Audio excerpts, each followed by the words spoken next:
Okay, good to see everyone today. Let me just share my screen.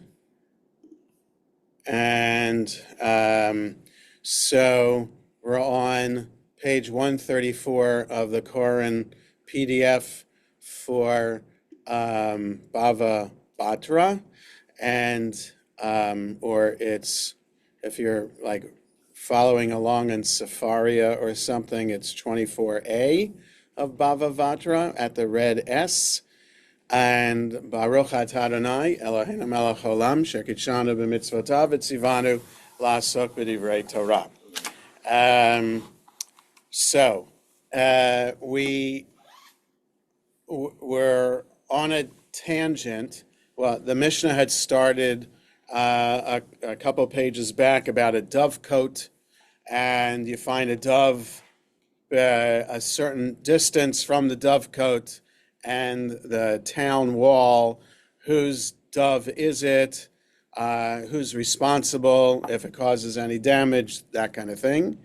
And then that leads to a tangent about following the majority. If you find something, is that something considered based?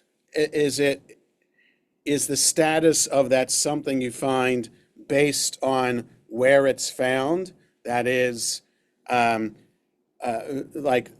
that is the majority from where it's found, or is it based on, or is it based specifically on some other kind of case? So we have this situation here. It was stated in the case of a barrel of wine that was found floating in a river, and the status of the wine was unknown. Rav says, if it was found opposite a town of which the majority of residents are Jews, the wine is permitted, as it can be assumed that the wine belongs to a Jew. If it was found opposite a town of which the majority are Gentiles, it's forbidden, as it presumably belongs to a Gentile, right? So wine isn't, wine has to be produced by a Jew in order for it to be considered kosher, or at least supervised by a Jew. And if it's not, then there's the suspect that the wine might have been offered up as a libation, and that makes the wine treif. Or also there could be additives to the wine. There was a time that blood would be added to red wine for clarification or whatever. So you want to make sure that wine is supervised. So if you find a barrel of wine after it floated down the river, and you find it in a town in which the majority are Jews, it's interesting that the anonymous opinion here says that it's based on the town in which it's found. If it's a majority Jewish town, then you can assume that the barrel of wine is kosher.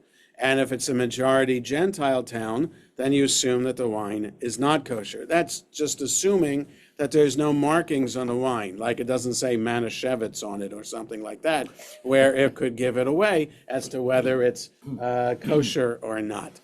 So this is Rav. So it's not the anonymous opinion. This is Rav, who says that that you follow the majority.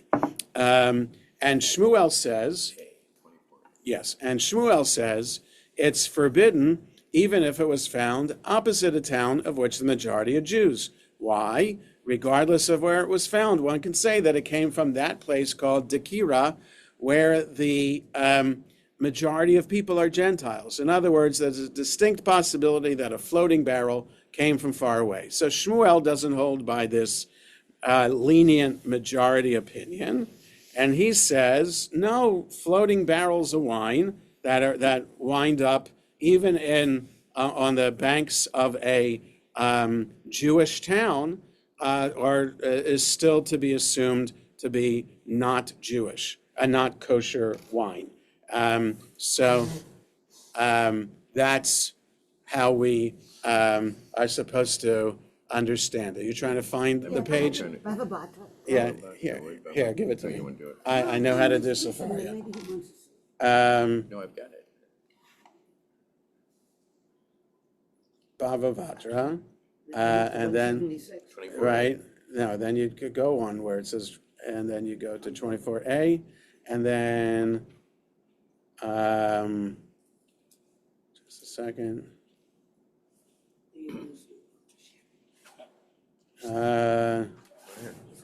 Here you go. It's okay, it's no problem. There you go. Well, and it just moved, or maybe, okay. Okay, so that's Rav and Shmuel disagree about finding a barrel of wine that winds up on the banks of the river.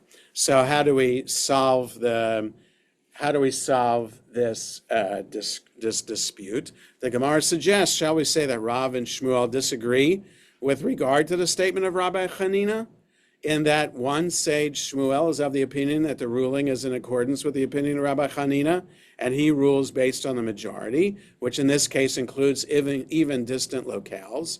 And one sage, Rav, is of the opinion that the ruling is not in accordance with the opinion of Rabbi Chanina, which is why he rules based on proximity. The Gemara rejects this suggestion. No, everyone agrees with the opinion of Rabbi Chanina, and here they disagree about this. As one sage, Rav, holds that if it is so that the barrel came from that place called Dekira, this cannot be, as the currents and bays of the river, where the river flow is weak, would have sunk it. Therefore, it's logical that the barrel came from a nearby town. And one sage, Shmuel, holds that perhaps the force of the river caught the barrel and brought it, as it is evident that the flow of a river can bring items from far away. So it's just fascinating to me that the rabbis would have this very serious conversation about a barrel of wine that winds up on the banks of the river. And are the townspeople so impoverished that they need to have a barrel of wine that floats up on the river? Or shouldn't we just assume that barrels of wine floating up in the river, who would even bother taking it in? Maybe water from the river would have seeped into the barrel. Are people that desperate that for 4 barrels of wine? That I guess is my question here, as opposed to like actually having a conversation about the kashrut of the wine itself. Yeah. I guess one of the questions that could be answered is, in terms of that local time and place, Yeah. how valuable was 1 barrel of wine? Right. That's the thing too. I don't think it was so valuable because It would wine. seem to be very valuable. I'm not. Everybody drank wine. So that's the thing. It's so popular. It's like, I don't know. It's like if a barrel of Kool-Aid came up and, Kool-Aid's cheap, right? Who cares about whether it's kosher or not? The other question I have in my head is that if it's a barrel full of wine is probably the same consistency as water. Why would it be floating? Yeah, so, right. That's the question that these rabbis who are experts on river flow are suggesting that it's if it came from so far away, it should have sunk by then, based on the way the river is flowing. And somebody else said no, maybe it got caught up in the fast part of the river and it didn't sink. Right. Exactly. Well, like that. How about the people who tried to be in a barrel to go over the Niagara Falls, right? So Some of did them they? made it. Some they made it. Too much wine. That's right. So, What is the chavit? chavit is a barrel. It's literally a barrel. Yes. Yes, it is. Okay. It's literally a barrel. Why? I was just wondering, as distinguished from cod, we'll say. A cod is a vessel. Is a vessel. Or Yes, or a I pitcher. was thinking earthenware versus whatever. I don't know. Barrels would probably be made of wood. Yes, But it they should used to have float. these big urns that they Yeah, I would be. put Yes. wood in. Yeah. Yes. Is Right, yeah, right, amphora.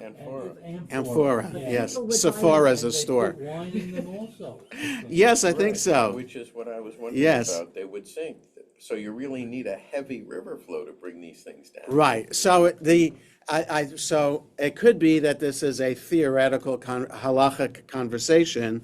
What do we do if we're going with the status of the majority? And how does that principle apply to finding a barrel of wine, for example? So the practicality of it isn't what's important. The actual whether a barrel of wine can actually find its way, float down the river, and end up on a bank, the river bank further down. The idea is more about whether the barrel of wine is then understood based on the majority of people in the town or not. So one rabbi thinks the majority of the people of the town determine the kashrut of the barrel of wine. Okay, the Gemara relates that Ravina deemed permitted a certain barrel of wine that was found hidden in a vineyard where there were orla grapes. And orla means that you have to let fruit on a tree or vine. Now, let me say this. Once the tree or vine starts bearing fruit, then the fruit is prohibited from consumption for 3 years. And it's not till either the third year or the fourth year that the fruit is then allowed to be consumed. So this is kind of related to ultra-Orthodox communities and what they do with their boys' hair, that they cut their hair wait until the boy is 3 years old. It's kind of connected to this in some way. But first couple years on the vine or on the tree, the fruit is not to be consumed. I don't know if it's offered to God, but it's certainly not for human consumption, and that's in the Torah. It says that, yes. Yes, the rabbis did not make up that agricultural law. It's in the Torah. It's kind of like, first of the flock, first of human birth. You do pidyon haben for the firstborn. First of the flocks are offered up to God. So this kind of idea that the first couple, but the first 3 years, fruit or grapes are not to be consumed. So the Gemara relates that Ravina deemed permitted a certain barrel of wine that was found hidden in a vineyard where there were orla grapes. And he was not concerned that the wine might be from the grapes of that vineyard. So in other words, wine was made from those orla grapes, and perhaps, but you find a barrel of wine in that vineyard that has orla grapes. Shouldn't you assume that the barrel of wine would be orla? Because the majority of the vineyard is orla. But Ravina said, no, it's okay. You don't have to assume that the barrel of wine is a product of those orla grapes. The Gemara asks, shall we say that this is because he holds, in accordance with the opinion of Rabbi Chanina, that one follows the majority of vineyards, which are not orla, rather than proximity? So that argument actually doesn't make sense to me. The majority of vineyards are not orla, but this barrel of wine is found in an orla vineyard. So how can you assume that the barrel of wine rolled there to the orla vineyard from a non-orla vineyard? That doesn't seem to make sense to me. So, but again, I think the rabbis are coming up with examples, kind of like in law school, coming up with examples that either support or argue against a particular legal principle. The Gemara answers it's different there, as if thieves had stolen the barrel from that very vineyard, they would not have hidden it there. Since the barrel was hidden there, it's reasonable to assume that it was stolen from somewhere else. Now, I don't know why you assume that barrel had been stolen. Who hides a barrel of wine in a vineyard if you're a thief? Like, what are they doing that they're just leaving it there? They may have had to drop the barrel and run away. Or- because or- they were being pursued. Maybe. It's like the I don't thieves know. from the Louvre. What do they do with the French royal jewels? I think they caught them. Yeah, they were caught today. Supposedly, 4 were arrested. Yes, it was early this morning. 4 were arrested, but I don't know if they had the jewels with them. So Didn't match getting your away outfit. getting away is one of the important parts of the. Yeah, so you hide There's no point stealing anything if you can't get away with it. you put the barrel of wine in the vineyard Well, while you're running. I mean, why don't you plan ahead and have a wagon, and you just keep it in the wagon and keep on going? Thieves aren't necessarily the smartest. No, thieves aren't the smartest. There are funny kind of stories of thieves that are caught People who with stole- stupid, not, The people who yes. stole the stuff from my law school apartment and stashed it for safekeeping in their own house. Uh-huh, I mean, you know, right. Yes. So you're stealing a Don't barrel of assume wine. Oh, anything. let's hide it in a vineyard. Nobody's going to look Don't there. assume anything. Yes. I guess you're not If supposed to you're keep a not barrel an of, apple farm, right? But you're supposed to keep it in a basement, no? maybe Someplace there was cool and something- dark. supposed to There might keep have it been dark and something- cool, that's- Yes. something prohibited them from taking. Maybe, There was maybe. Or I don't know. This whole thing is kind of ridiculous to me. Yes. What do they call a flight of fancy? Yes. So the Gemara comments, and this matter that thieves would not hide a stolen barrel in the same vineyard from which they stole it applies only to wine. But they would hide grapes there, as grapes are not readily identifiable by the owner. I would argue with that too. What, there are different colors of grapes. And at Somebody calls stages. red grapes. No, I don't know. Don't they ripen at different colors? What has been bothering me this whole time is, Yeah. doesn't somebody mark a barrel? Yeah, you would think that you would mark, yes. You put Jewels, dates on it at this- least. Yeah, Very All right. right, so I mean, Yeah. so right, but I mean, that's how they Red know. wine, Well, Teller so they- Vineyard, Yeah. October 26th. The important thing would be the date that the grapes were. whatever Yeah, right, when you put it fermented. into the barrel, so you know, to You want start the owner's aging it. name. What? You want the owner's name. You would want that That's the most too, important. right. Well, I don't There are a lot of things that are important on the barrel, so you know. Red or white. Yes, yes. Consequently, there's a concern that grapes found hidden there might be from that same vineyard.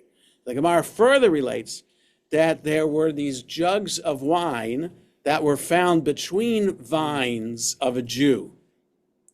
Rava deemed the contents permitted and was unconcerned that they might be wine owned by a Gentile. Now that seems most likely, right? Jugs of wine. But again, why are you putting jugs of wine outside in the sun between the vines? But it's a vineyard owned by a Jew. You assume the jugs of wine found there would be the Jews. The workers. Maybe workers. Oh, because it's their lunch, it's like their thermos. You must get thirsty during the Uh-huh. Oh, so maybe. So then, But wouldn't the workers also be Jewish? Because no, not necessarily. You don't need. But you don't want Gentiles.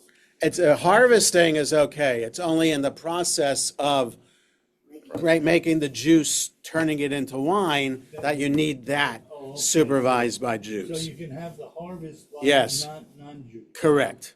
Oh. You can even have the making of the wine by non-Jews as long as a Jew is watching them do it. Oh. Yes. Hmm. Yes, Okay. yes. So, it's like I Love Lucy. If you got, don't necessarily need Jewish women stomping the grapes in the vat. It doesn't matter. It's the juice that comes out of Remember it. that episode? Yes, yes. Some classic episodes there, and also the Hershey Conveyor belt. Kisses. The Yes, conveyor belt. yes, right. So, anyway, so the juice is collected somewhere and then is mixed with sugar, right? Or whatever, or however else you make, or something to make it into wine. I'm not so sure. There's some agent is added to the juice, no, to make it into wine? Well, I don't I know. don't think so. I'm looking at you, Jack, like you're the expert, but I just mean to be looking. It's the Right. same. I don't, yeah, there's, I'm the wine drinker in the family. but I don't know how juice comes in. It doesn't matter, whatever it is. I think That that- process needs a Jew there to make it kosher wine. Fermentation starts naturally. It could, There'd it be no could. such thing as grape juice. Yeah, says. that's the same thing with apple juice, right? It could become cider. There's something's It's gotta, called bacteria. oh, You need some friendly bacteria Uh-huh. to change grape Yes. juice into wine. Right. Or apple Juice into cider. Into apple jack, yeah. right, But right. it's a bacteria, and I Yes. don't know that they introduce it. I think they just like leave it open. Maybe, okay, whatever it is. Okay, so you got these, Or yes? maybe they just take some old wine. Oh, 3 Start. glasses of old wine. Uh-huh. And pour it in. maybe, Like sourdough. I mean, Yeah. that's what you do with With- buttermilk.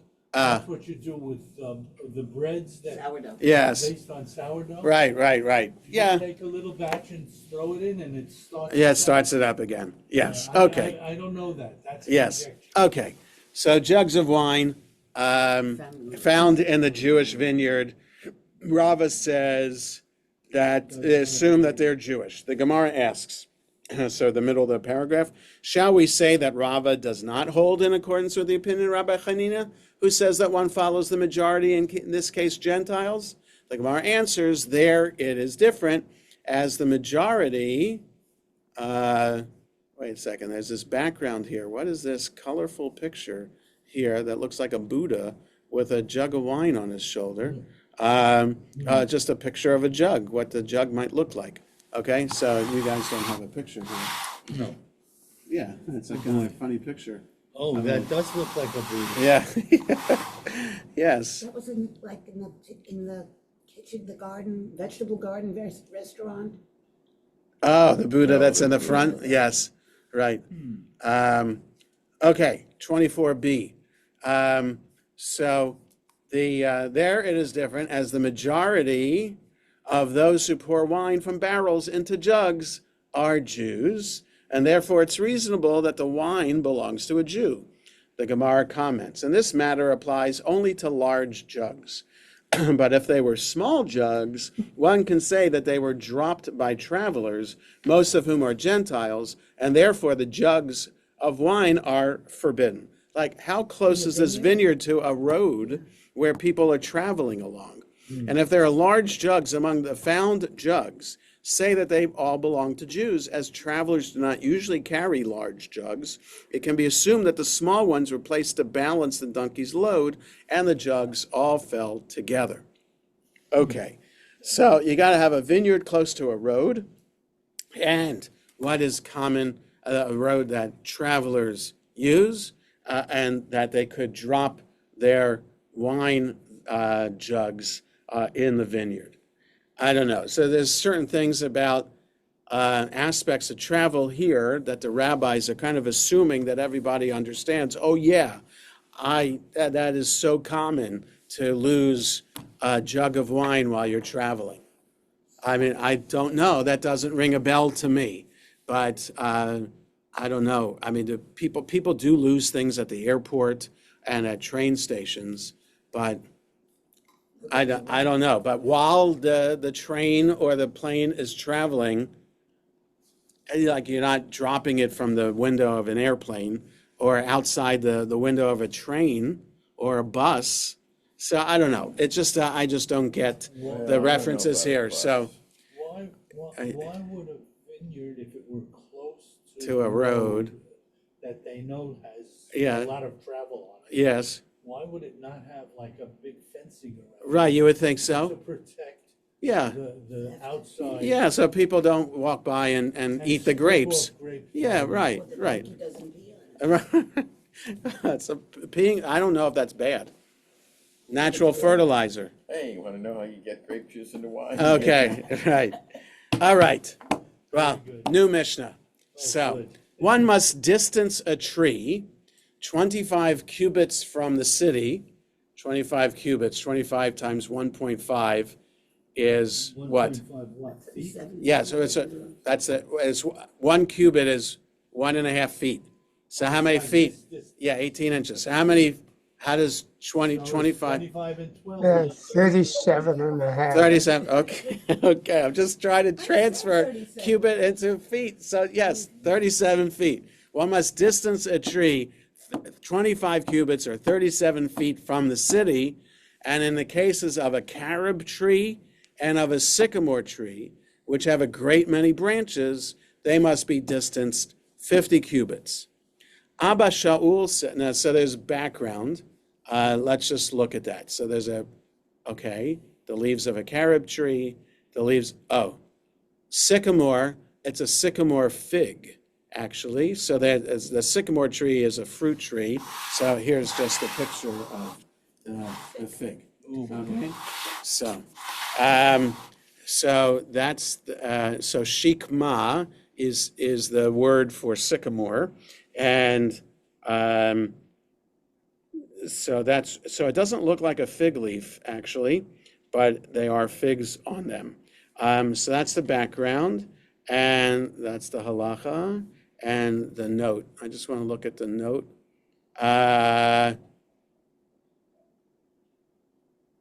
Okay, so in the note it says one must distance a tree.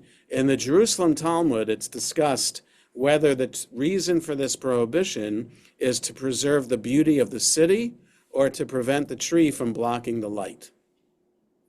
So, interesting. You would think trees, it's good for trees to block the light. You want shade, no? Isn't that why elm trees are planted along? But you don't have a light switch. Especially in the Middle East where. Yeah, you'd want a place to sit under a shade, right? So Maybe they're concerned about the root system growing. that's what I would think is the roots. Growing into like their water supply or. Right, so but the Jerusalem Talmud is not about the roots, it's about the upper part of the tree and what, is it not beautiful or is it blocking the sun? So the Mishnah goes on. Abba Shaul says every barren tree must be distanced 50 cubits. And if, so a barren tree, I guess a tree that doesn't bear fruit. Why would you plant it?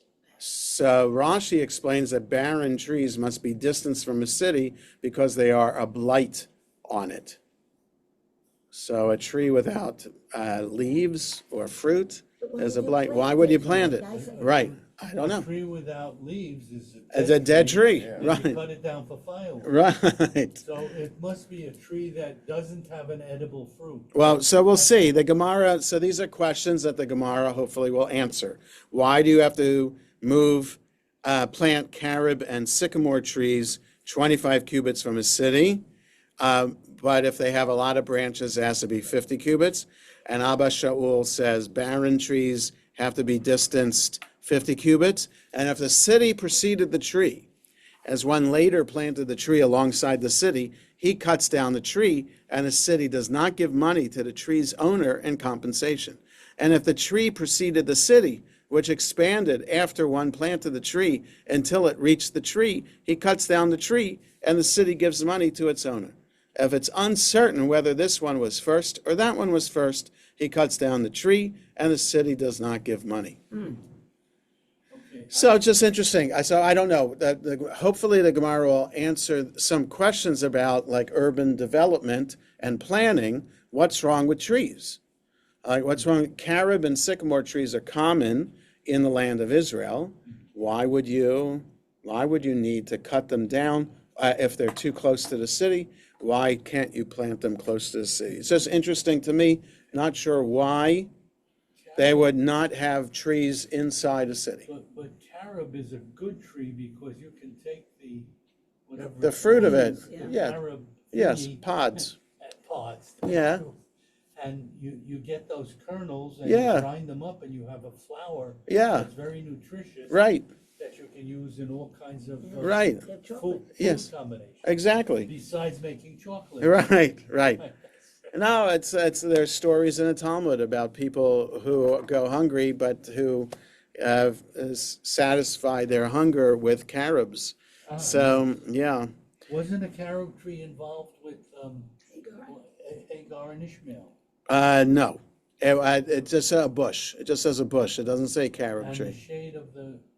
The wasn't bush. carob Oh, tree? no, you're thinking of the Jonah story with the shade? But Well, there's that. That's a little that's a different. vine. Gourd, a vine and a gourd, yeah. It's not named in the Torah Okay. what they are hidden under.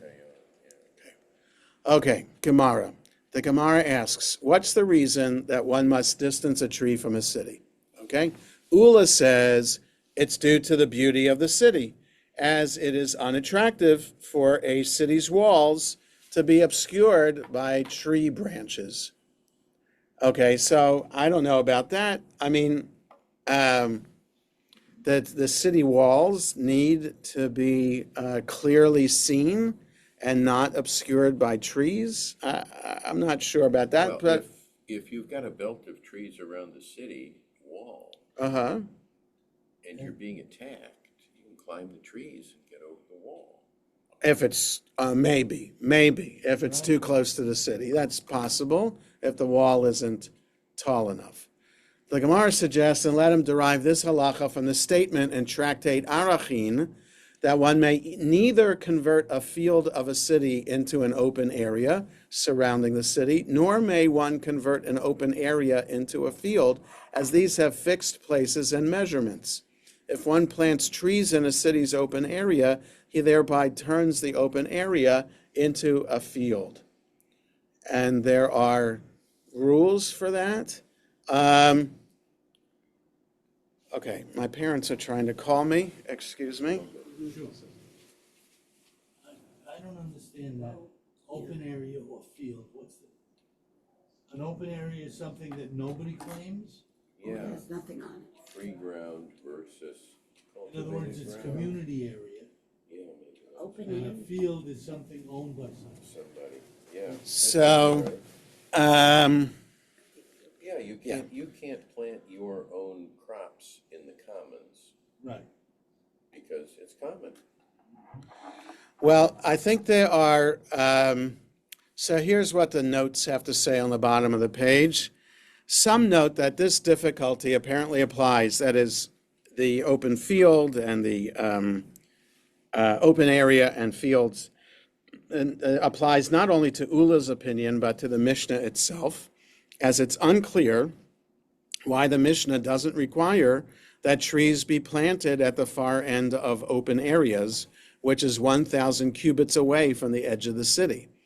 So that's 1,500 feet. So the Rambam explains that nothing in the Mishnah itself indicates that it's dealing specifically with the land of Israel, and the requirement of open areas applies only in the land of Israel. Nevertheless, if one accepts Ula's point about beauty, which is applicable only in the land of Israel, the question arises as to why the issue of a city's open areas is not taken into account as well. So, okay, so here's a new factor being added to our understanding of this issue. There's a higher level of beauty applied to the land of Israel than to other places, and you want to maintain the beauty of the land. And somehow the planting of trees detracts from the beauty of the land, which seems counterintuitive to me, but it might be depending on what kind of tree. And maybe back in the time in the Mishnah, they had a certain sense of what trees are beautiful and what trees aren't. So I don't know. And then there's this, the next note, one may neither convert a field into an open area. In the book of Numbers, chapter 35, the Torah describes Levite cities and mentions a city's open area and field. As explained by Rabbi Eliezer, son of Rabbi Yossi Haglili in Tractate Sota, an open area is the area of 1,000 cubits around a city that is kept undeveloped, while a field is the 2,000 cubits beyond that, which may be cultivated. Some commentaries maintain that the halacha that a field cannot be turned into an open area is a principle that applies to all cities, whether or not they're in the land of Israel. There are those who claim that even according to this opinion, the prohibition is restricted to cities that are populated mostly or entirely by Jews. Others maintain that these laws of open areas and the beauty of cities apply only to cities in the land of Israel, whose appearance must be maintained by Jews. This requirement does not apply outside the land of Israel. Okay? So Yes. the business about open areas and fields, Yes. it seems like field is something that's productive. Yes. And owned by somebody. Right. And worked. Yes. Whereas an open area is more like This is common ground. Exactly. For everybody. So the open area is in between the city walls and the fields, right? So, because the fields have to be further away from the city, because you can't have the agriculture too close to the That's city. 1,000 cubits. Or Right, exactly. So the Gemara answers, no, it's necessary to supply the reason given by Ula, according to the opinion of Rabbi Elazar, who says, one may convert a field into an open area and an open area into a field. Here, we do not plant trees due to the beauty of the city. And according to the opinion of the rabbis as well, who say that one may not convert a field into an open area, nor convert an open area into a field, one can say that this matter applies only to seeds. That is, one may not plant seeds in a city's open area and thereby turn it into a field. But with regard to trees, we do not plant them in an open area. We do plant them in an open area. But here we do not plant trees due to the beauty of the city. Okay. And from where do you say, that is, on what basis do you maintain that there's a difference between seeds and trees? As it's taught in a Baraita that discusses the laws of Shabbat with regard to an enclosure whose area is greater than 2 Beit Sa'ah, but that was enclosed from the outset for the purpose of residence, it is permitted to carry within it on Shabbat, regardless of its size, as it's considered private domain. Okay, so within the context of private domain, what counts as private domain? Anything, it's interesting. This is all, if you were on Times of Israel today, there's an article about the rabbi from Muncie who's in charge of checking the Eruv around Manhattan every week. And he goes at 3:30 in the morning on Thursday or Friday morning to beat traffic to start checking the Eruv. And that's the whole concept of Eruv, is extending the idea of private property so that people can carry outside their homes and be able to I don't know, carry their talus to shul, or carry their, push a stroller, or carry food to somebody else's house where you're invited for dinner or lunch on Shabbat. So the whole idea of the Eruv extends private domain. And so it's an interesting article about this guy and how he likes doing it, and how his wife, they have 7 kids, I think, or 9 kids, and he likes the private time away from his family, so where he can be going around the West Side Highway and then cut across 145th Street down to FDR Drive. That's the border of the Eruv in Manhattan. From 145th. Is not an Eruv? Right, so only around Washington Heights.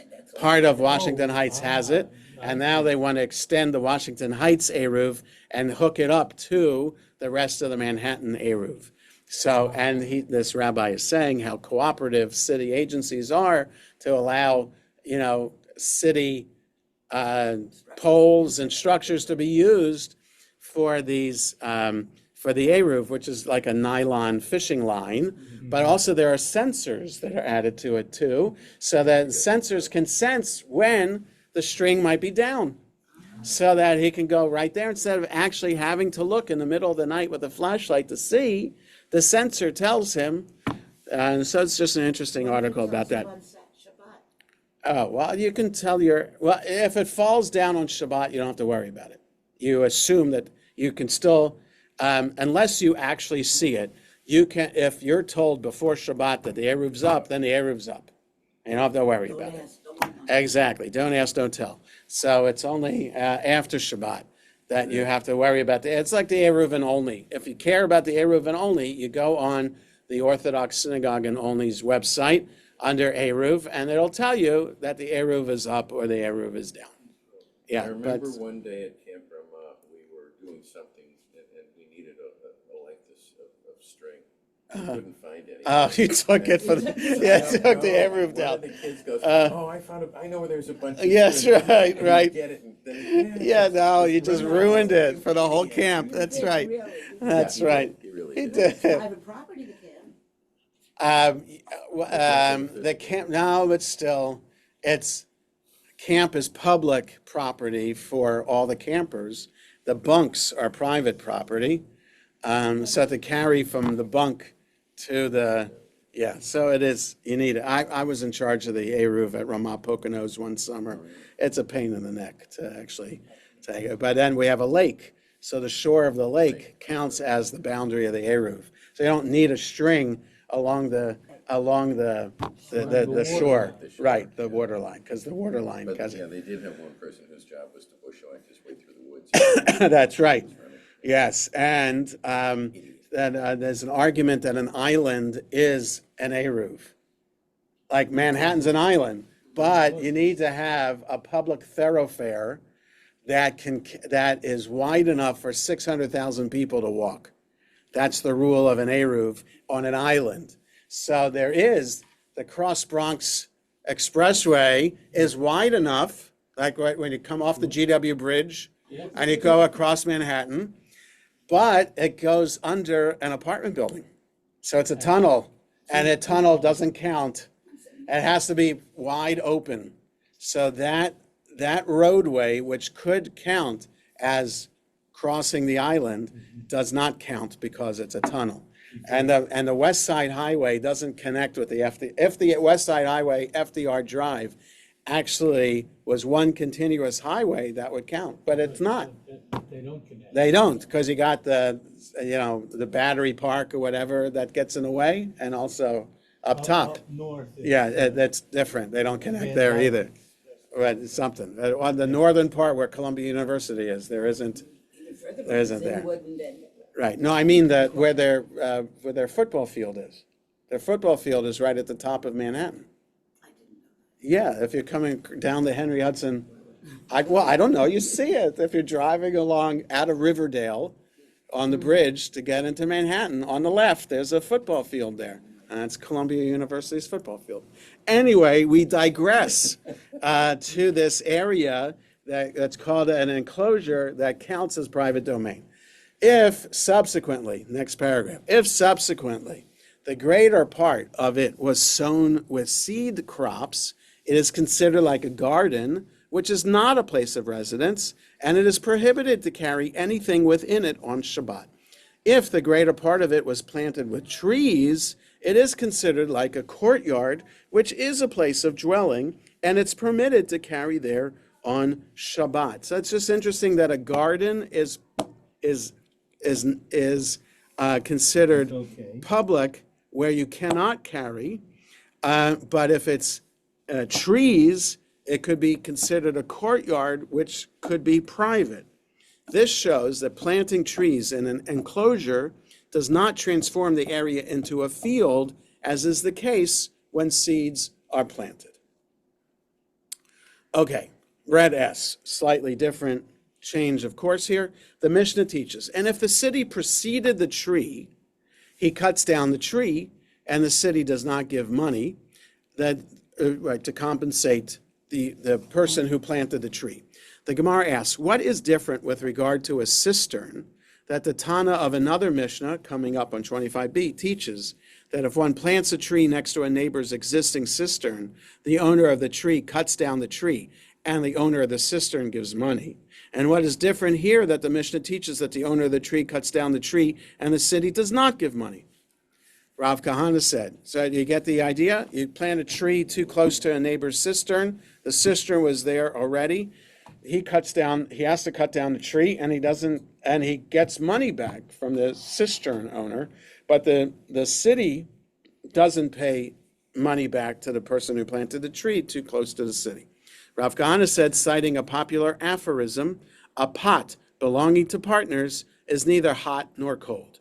That is, no one takes responsibility for an item that belongs to several people as opposed to a single individual. Here, too, there's no specific person who will pay for the tree, right?